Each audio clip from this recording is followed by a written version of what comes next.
So I think a lot of us have a lot of prior notions and ideas about China and what it could be like living here from what we see on the news and the media and just stories we've heard. But the one thing I noticed when coming to China is it's very modern. There's a lot of English everywhere, and I think because of all the tourists and all of the people who live here from all different countries like America, New Zealand, South Africa, all over the world, it's very multicultural and very easy to live here, even if you can or cannot speak the language. Uh, when you can't speak the language, you have your phone to help you to translate, and most people are happy to try and help you out, to try and figure out what you need and how they can help you.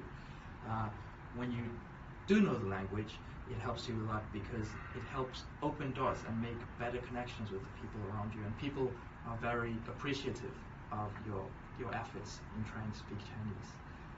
One of the big things that a lot of people have problem with before they come here and when they first arrive is figuring out how much it's going to cost them to be here and just the cost of living.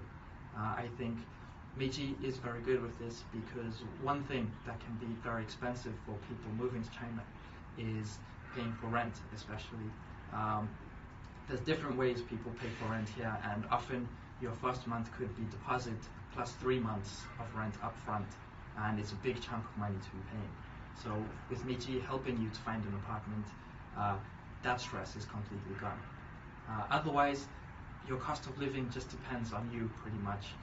If you go to a smaller shop or even a market, you can get things for very cheap and cook for yourself. But if you want to live a more extravagant kind of life, you have the option to go to big restaurants and just pay for expensive meals.